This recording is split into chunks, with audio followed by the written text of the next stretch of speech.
예방하고 있습니다. 고관절 골절이라는 게 주로 젊은 사람들한테도 오는데요. 골다공증이 있는 경우에 이제 많이 오는 걸로 되어 있습니다. 그래서 제가 주로 뵙는 분들은 지금 여기 앉아 계시는 여러 이런 어르신들을 많이 찾아뵙고 정말 저는 되게 어르신들 뵈면 친근하기도 하고 그렇습니다. 제가 말씀드리려고 하는 내용은 그 고관절 골절의 발생에 대해서 말씀을 좀 드리겠고요. 두 번째는 이제 고관절 골절이 왜 심각한지를 말씀을 드리도록 하겠습니다. 세 번째는 이런 이제 골절을 예방하는 게 제일 좋겠죠, 그죠? 그래서 어떻게 예방할 수 있는지.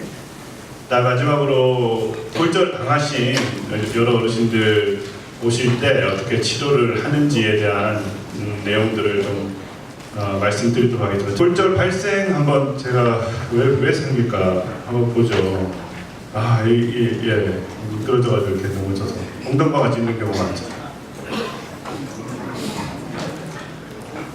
안타깝죠, 이게.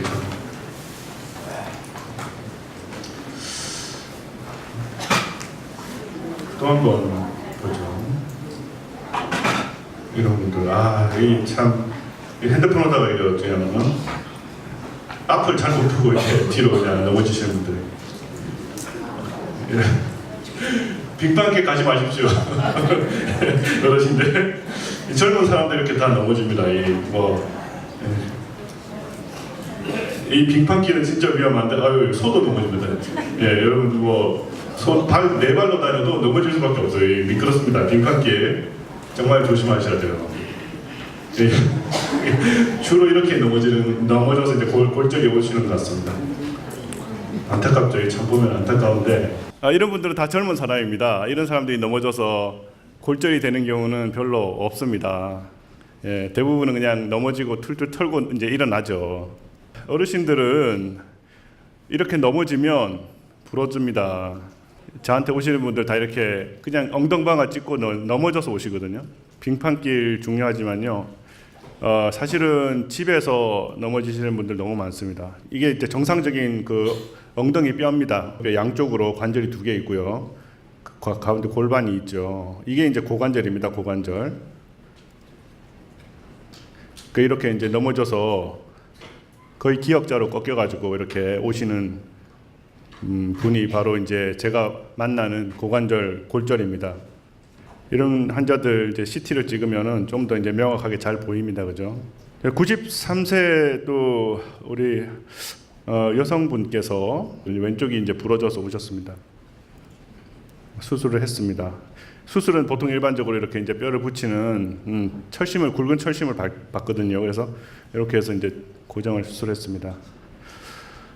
근데 안타깝게 이제 사람이 다리가 2개다 보니까 반대쪽이 또 부러져요. 반대쪽이. 그래서 하나 부러지면 다음에는 또 부러지겠나 싶지만 다리가 2개입니다. 그래서 반대쪽이 또 부러져서 오시는데 참 안타깝죠. 그래서 또 양쪽을 수술해서 이렇게 다니시는 분들이 의외로 좀 있습니다.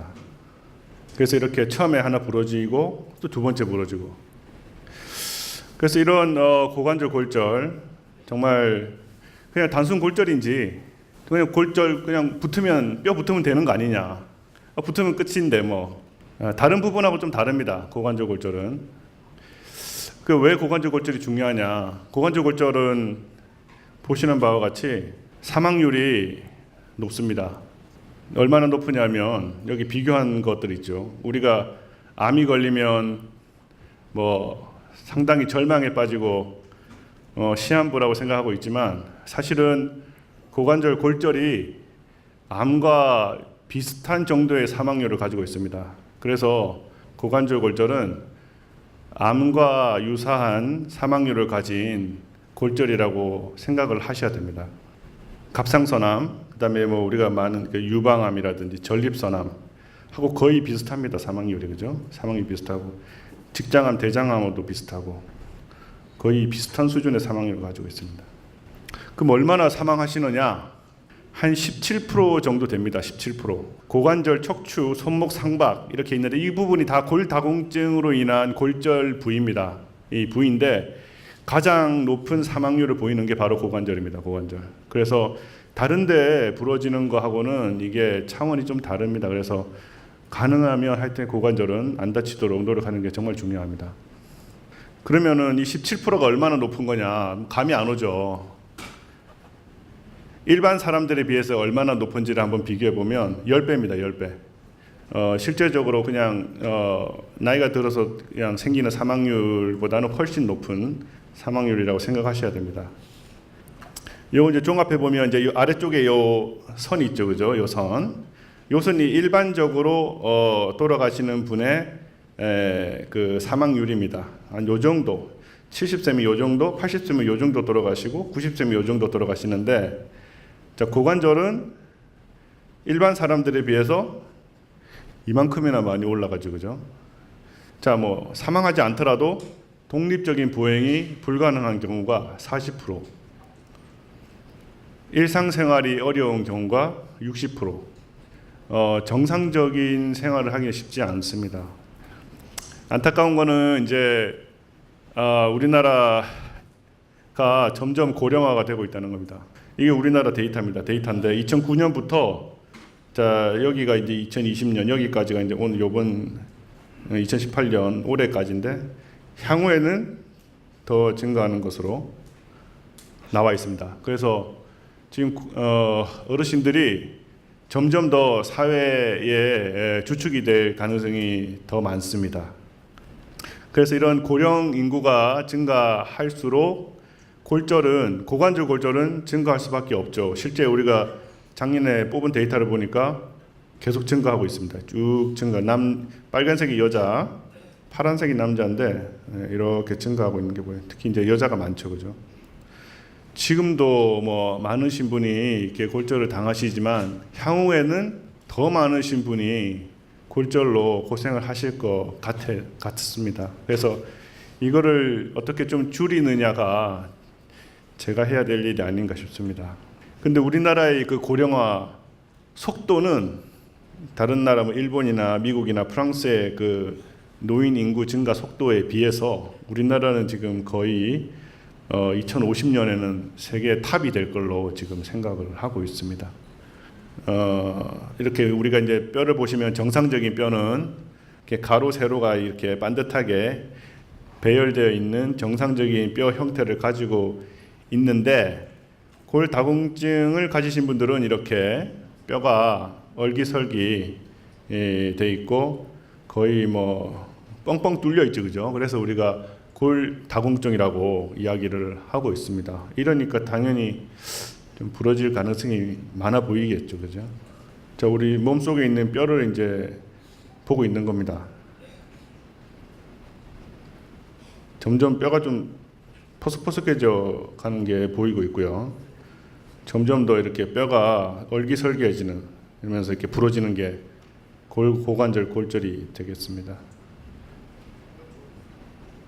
그 다음에 또 제일 많이 부러지는 곳이 바로 이제 척추. 다음에 이제 우리 김태훈 교수님 이제 설명하실 텐데, 이것도 얼기설기해지면서 점점 힘을 못 받고 결국에는 보시는 바와 같이 이렇게 부러지게 됩니다. 그래서 원인은 뭐 누구나 아시겠지만 골다공증이죠, 그죠? 그래서 우리가 골다공증을 예방하는 게 제일 중요하죠. 두 번째는 넘어지면 안 되겠죠, 그죠? 뼈는 약한데 뭐 안 넘어지면 되죠. 근데 이제 문제는 약한 뼈에 넘어지는 게 문제입니다. 그래서 골다공증 예방, 두 번째는 낙상 방지, 이 두 개가 제일 중요한 부분입니다. 자, 골다공증 뭐 그림 보니까 할머니께서 들고 계시는 이 우유 같은 데 많이 있는 칼슘, 바이타민 D 같은 식이요법, 음식을 잘 조절해서 편식하지 마시고, 특히 이제 칼슘이나 비타민 D입니다. D가 들어있는 그런 이제 음식들을 좀 위주로 많이 드시는 게 좋습니다. 두 번째 할 수 있는 건 운동. 이제 꾸준하게 운동을 열심히 해 주셔야 되고요. 그다음에 이제 저희한테 찾아오셔가지고 적절한 약물 치료를 하시는 게 좋을 것 같습니다. 그래서 세 가지, 운동과 음식과 약으로 골다공증을 예방할 수가 있습니다. 칼슘이 많은 음식들 뭐 오늘 뭐 대표적으로 이제 보면은 우유 제일 많네요, 그죠? 한 컵에 224 우유 많이 드시고 그 다음에 뭐 요플레라든지 뭐 이런 뱅어포, 치즈, 미역, 두부 이런 거 좋네요, 그죠? 고춧잎 이런 것도 좋습니다. 예, 이런 것 좀 많이 드시는 게 좋을 것 같고 귤도 괜찮고, 그죠? 네.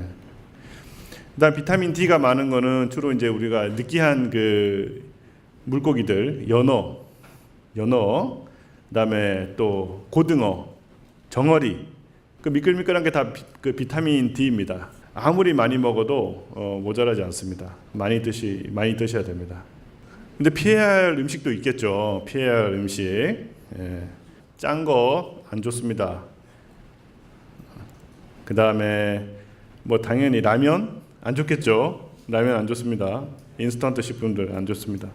그 다음에 술, 담배 뼈를 망가뜨리는 주범 중에 하나입니다.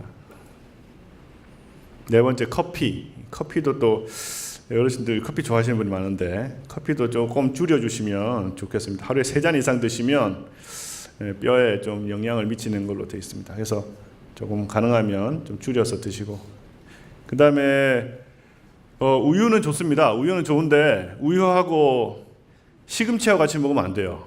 네. 그 다음에 우유하고 땅콩하고 같이 먹으면 안 됩니다. 예. 우유에 있는 그 칼슘을 흡수를 못하게 만들기 때문에 두 개를 같이 섞어서 드시면 안 됩니다. 예. 기본적으로 우리가 칼슘하고 비타민 D는 먹어줘야 됩니다. 이거는 뭐 다른 약과 관련 없이 어쨌든 칼슘하고 비타민 D는 우리 뼈의 구성 성분을 구성해주는 칼슘을 만들어주는 거기 때문에 이거는 칼슘하고 비타민 D는 우리가 필수적으로 먹어주시는 게 좋고, 그 외에 이제 뼈가 심각하게 약한 사람들에게서 우리가 이제 이런 골다공증 전문 약들을 처방하게 됩니다. 그래서 조금 이제 폐경기 되신 분들은 보통 이제 썸 제제라고 이제 많이 드시고 계시고요. 그 다음에 나이가 조금 더 드신 분들한테는 이제 우리가 비스포스포네이트라는 이제 제제를 쓰고 계시고, 대부분의 지금 일반적으로 처방받는 것 중에 대부분 한 70% 이상은 다 비스포스포네이트입니다. 그래서 무슨 약인지 성분을 모르겠다 그러면 비스포스포네이트입니다. 그 다음에 이제 뼈를 만들어주는 부갑상선 호르몬이라는 게 있습니다. 이거는 이제 조금 더 특이한 약인데 어쨌든 가격이 조금 비싸서 이제 많이는 안 하는데 이런 약들이 있습니다. 그 다음에 운동을 좀 하셔야 되는데 뼈에 약간의 자극을 주는 운동이 좋습니다. 그래서 뭐 약간 이렇게 뛴다든지 쿵쿵쿵 이렇게 뼈에 자극을 줄 수 있는 그런, 그렇다고 너무 이렇게 막 높이 뛰는 건 안 좋습니다. 그건 오히려 뼈에 뼈를 골절을 시킬 수 있기 때문에 가볍게 이렇게 톡톡톡 뛸 수 있는 그런 이제 뭐 제자리 뛰기라든지, 그죠? 그런 것들을 해주시면 뼈에 많은 도움이 되고요. 그 다음에 가능하면 이제 근력을 좀 길러서 그렇게 하는 게 좀 더 낫고요. 그 다음에 운동을 처음 하실 때는 너무 또 무리하게 하지 마시고 걷는 것부터 하시되 무릎에 너무 충격이 가지 않도록 그렇게 운동을 처음 시작하시면서 점점점 이제 양을 증가시키시면은 골다공증의 예방에 도움이 됩니다. 과격한 운동은 오히려 뼈에 해를 줍니다. 그래서 적절한 운동을 하셔야 됩니다. 가볍게 하는 조깅이라든지 계단 오르기, 뭐 자전거나 가벼운 산책, 뭐 이런 것들, 걷기 이런 것들을 하셔야지 뭐 막 그냥 갑자기 막 뭐 이렇게 철인 3종 경기 같은 이런 거 하시면 안 됩니다. 좀 피해야 될 것들은 이제 여기 보시면은 뭐 몸을 좀 많이 비트는 거라든지 좀 몸에 좀 부하를 많이 줄 수 있는 뭐 테니스나 골프 이런 것들 안 좋고요. 그 다음에 이렇게 허리를 구부리는 이런 운동 같은 거 저기 어르신 많이 하시는 것 같은데 척추에 해롭습니다. 척추가 오히려 더 잘 부러지기 때문에 이런 운동은 가능하면 좀 말고 다른 운동을 하시는 게 좋습니다. 나이가 들면 들수록 낙상률은 점차 증가하게 되어 있습니다. 그래서 85세 이상 많은 사람들이 낙상을 당하게 돼. 젊은 사람도 오히려 적습니다. 그런데 나이가 드실수록 더 당연히 많아지겠죠, 그죠? 그래서 미끄러운데 뭐 빙판길 이런 데는 피해 가셔야 됩니다. 피해 가셔야 돼. 근데 신발 미끄러운 거 신으시면 안 됩니다. 대부분의 어르신들 부러져서 오시는 분들 이 두 가지 얘기더라고요. 이 두 가지. 밤에 새벽에 이제 화장실 가는데 화장실에서 미끄러져 넘어지시는 분들이 상당히 많습니다. 그 다음에 침대에서 일어나서 이제 걸어가다가 뭐 이렇게 담요를 밟는다든지 아니면은 뭐 이러다가 이제 미끄러져서 넘어지시는 분들 되게 많고요. 그 다음에 이제 밤이니까 이제 불 켜려고 가다가 또는 이제 불이 멀리 있으니까 그냥 어두운 데서 걸어가다가 넘어져요. 그래서 미끄러운 바닥 좀 이렇게 좀 약간 요즘에 그 보호 패드 있습니다. 그런 걸 좀 깔아주시면 좋고요. 그 다음에 어두운 데서는 가능하면 좀 밝게 해서 가능하면 하시고, 그 다음에 시력이 안 좋아서 또 걸려 넘어지시는 분들 많습니다. 그래서 혹시나 백내장이 있으신 분들 많거든요. 그래서 이런 시력도 좀 교정을 해주시는 게 좋고, 그다음에 주변에 이제 전선들 좀 정리해 주시는 게 좋습니다. 이런 데 걸려 넘어지시는 분들도 많이 있거든요.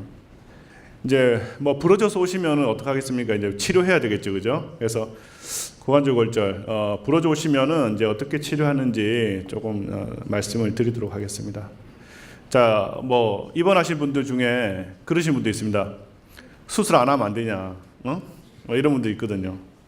수술 안 해도 되는데 안 하면은 사망률이 60% 3분의 2가 돌아가시는 걸로 되어 있습니다. 그래서 우리가 일반적으로 수술을 했을 때는 사망률이 한 요 정도 떨어지는데, 수술을 안 했을 때는 이렇게 사망률이 급격하게 떨어집니다. 수술을 가능하면 하시는 게 좋습니다. 수술을 해서 빨리빨리 걷고 이제 생활을 찾아야지, 뭐 수술 안 하고 뼈 붙을 때까지 기다리면 뭐 한 3개월, 4개월 기다리지만 그 사이에 보통 돌아가시는 분들 많이 있습니다. 자, 이게 이제 고관절인데, 보시면 이제 고관절이 이제 이렇게 위쪽이 부러지시는 분도 있고 아래쪽이 부러지시는 분도 있습니다. 우리가 이제 수술을 하다 보면은 인공관절 하시는 분들도 있고, 그 다음에 이제 철심을 박는 사람도 있고, 왜 그런지 이제 말씀을 드리겠습니다. 이렇게 이제 여기가 부러지시는 분이 있고 여기가 부러지시는 분이 있는데, 뭐 거리는 얼마 되지 않는데, 이름이 이제 여기 경부골절입니다. 사람으로 따지면 목 부분이죠, 목. 여기를 우리가 경부에서 대퇴의 경부라고 해서 대퇴경부골절이라고 그러고, 그 아래쪽으로 이렇게 이제 톡 튀어나온 데 사이로 이제 부러지시는 분들은 저희가 이제 전자간골절이라 합니다. 그래서 이렇게 크게는 두 가지로 저희가 구분을 해서 수술을 하고 있고, 그 다음에 이제 좀 많지는 않지만 이렇게 아래쪽이 부러지는 경우도 있습니다. 자, 그럼 수술을 그 차이가 뭐냐? 두 개가 뭐 거리도 별로 안 되는데 차이가 뭐냐?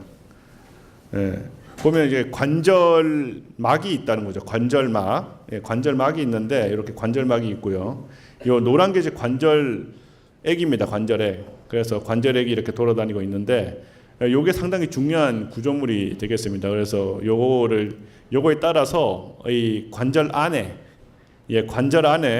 골절이 생기는 경우를 우리가 같이 경부골절이라 하고 있고, 그다음에 이 관절 바깥에 골절이 생기시는 분들을 우리가 전자간 골절이라고 하고 있습니다. 그래서 경부골절이면은 보통 이제 인공관절을 많이 합니다. 인공관절을 많이 하고, 또 이렇게 관절 바깥에 있는 전자간이면은 우리가 이제 이렇게 뼈를 붙이는 철심을 박는 고정 수술을 합니다. 그래서 인공관절을 이렇게 하는 경우는 우리가 그 부러진 뼈를 다 버리는 거거든요.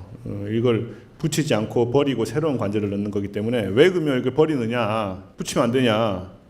하지만 실제적으로 이 부위가 관절 내에 있기 때문에 무혈성 괴사, 그다음에 분리학 같은 게 많이 옵니다. 그래서 심하게 틀어진 경우에는 무혈성 괴사 많이 들어봤죠, 그죠? 그 머리가 상하는 거, 여기 상할 가능성이 많기 때문에 미리 인공 관절로 바꿔주는 겁니다. 그다음에 분리화, 뼈가 붙을 가능성이 거의 많지 않기 때문에 이런 경우에는 이제 그냥 미리부터 우리가 인공 관절을 하는 거죠.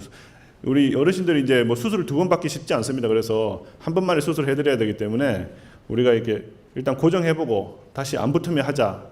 그러면 환자분이 뭐 벌써 그때 되면 힘들어서 못합니다. 그래서 처음부터 이제 인공관절을 해야 되신 분들은 인공관절을 하는 거죠. 그래서 이제 수술은 이제 보시면 이렇게 경부 목 부분이 이제 비틀어진 이런 이제 골절이 왔을 때 말씀드린 것처럼 이렇게 관절 내에 이렇게 골절이 있는 거죠. 그렇게는 이렇게 많이 틀어진 경우에는 우리가 무혈성 괴사, 분리학 가능성이 높기 때문에 말씀드린 대로 이제 인공관절을 저희가 시도하고 있습니다. 그 다음에 목 부분이 부러졌지만 그래도 크게 많이 어긋나지 않았을 때 이런 경우에는 우리가 이제 관절 내에 있어도 이런 무혈성 괴사라든지 분류압이 가능성이 적다고 판단이 되는 경우에는 이제 우리가 이렇게 뼈를 고정을 합니다. 그래서 이 환자도 많이 틀어지지 않았기 때문에 이렇게 이제 우리가 뼈를 고정하는 그런 수술을 시도했던 환자분이 되겠습니다. 이 환자처럼 이렇게 이제 바깥쪽으로 관절 바깥쪽으로 부러지시는 분들, 여기 아까 보여드렸지만 관절 바깥으로 부러지시는 분들은 일반적으로 다 고정합니다. 이렇게 철심을 박아서 고정하는데 이런 식으로 생긴 철심을 가지고 고정합니다. 뭐 똑같이 생겼죠, 그죠? 똑같이 생겼는데 마지막으로 그러면 이런 수술에 장단점이 있느냐? 뼈를 붙이는 게 다 좋으냐? 아니면 인공관절은 그럼 나쁜 거냐? 어쩔 수 없이 하는 거냐? 그렇지는 않습니다. 수술을 하면은 통증이 상당히 빨리 감소합니다. 여기는 이제 뼈를 붙여야 되기 때문에 뼈가 붙는 동안에 통증이 좀 많이 있어요. 그래서 인공관절은 그런 통증, 그 뼈를 붙여야 되는 그런 통증이 없기 때문에 빨리 통증이 감소를 하게 되고 다리 길이를 제가 마음대로 이제 이렇게 조절해 줄 수 있습니다. 정상적인 다리 형태의 길이에 맞춰서 조절을 해줄 수가 있죠. 좀 그 인공관절을 조절을 해서. 근데 이제 부러진 뼈는 우리가 뭐 부러져서 지금 조각조각 났기 때문에 이게 다리 길이를 조절하기 좀 힘들어요. 그래서 약간의 그 다리를 절 수가 있습니다. 그래서 하지 단축이 좀 올 수가 있습니다. 약간 절뚝거릴 수가 있고요. 그럼 이제 인공관절의 단점으로서는 이제 좀 감염이 제일 문제. 감염이 되게 되면은 인공관절을 다 제거를 해야 됩니다. 그래서 상당히 치명적이죠. 뭐 걷던 사람이 걷지도 못하게 되고요. 그 다음에 이제 인공관절이기 때문에 탈구가 생길 수 있습니다. 탈구 빠질 수가 있죠. 그 다음에 이제 관절이 다 다르면은 또 재수술을 해야 된다는 이런 단점이 있습니다. 그렇지만은 이제 이런 것보다는 이제 우리가 장점이 또 많기 때문에 우리가 인공관절을 하게 되는 경우가 있고, 내고정 수술은 아까 전에 뭐 다리를 좀 절 수도 있다고 이야기했지만 그래도 이런 경우는 우리가 이제 뭐 감염에 좀 더 덜 치명적이고, 그다음에 탈구 가능성이 없죠. 그다음에 이제 골이 뼈가 붙으면 자기 뼈를 가지고 사용하는 거기 때문에 뭐 평생을 사용할 수 있겠죠. 뭐 마모된다든지 이런 상황이 안 생기면서 자기 관절을 쓰는 게 제일 좋지만 뭐 그게 쉽지 않을 때는 우리가 인공관절을 하게 된다는 거죠. 그래서 여러 가지 그 인공관절도 그다음에 내고정술도 다 장단점이 있습니다. 그래서 그거는 이제 저희가 이제 수술하는 사람들이 이제 환자분의 상태나 그다음에 연령이나 그다음에 수술 전에 어떤 보행 상태, 그다음에 기저질환, 뭐 이제 골절 형태라든지 이런 걸 보고 저희가 이제 인공관절을 할 것인지 아니면 내고정 수술을 할 것인지 저희가 이제 결정을 하고 있습니다. 마지막으로 요약하면은 골절은 정말 쉽게 발생합니다. 어르신분들 잠깐만 넘어져도 부러지시고요. 잠깐만 이렇게 좀 이렇게 의식이 조금 떨어져도 그냥 부러지십니다. 그래서 낙상이 안 생기도록 조심하셔야 됩니다. 그 다음에 이 골절, 고관절 골절은 일반 골절하고 다릅니다. 노인성 골절은 가장 치명적이고 암의 사망률과도 비슷할 정도로 아주 위험하기 때문에 꼭 고관절 골절 간단하게 생각하지 마시라는 말씀을 좀 드리고 싶고요. 그다음에 제일 중요한 건 골절 예방이죠. 골절 예방은 제가 말씀드렸듯이 골다공증 예방하셔야 되고요. 그다음에 낙상 방지할 수 있도록 여러 가지 그 뭐 미끄럼 방지 이런 걸 다 하셔야 됩니다. 네, 마지막으로 이제 골절 치료는 이제 뭐 저희가 하는 건데 어쨌든 뭐 크게 우리가 경부 골절 전자근 골절에 따라서 이제 인공관절을 할지 내고정술을 할지를 결정을 하게 되는데 이거는 이제 환자분의 여러 가지 상태에 따라서 저희가 이제 결정을 하고 있습니다. 예, 이상입니다. 경청해 주셔서 감사합니다.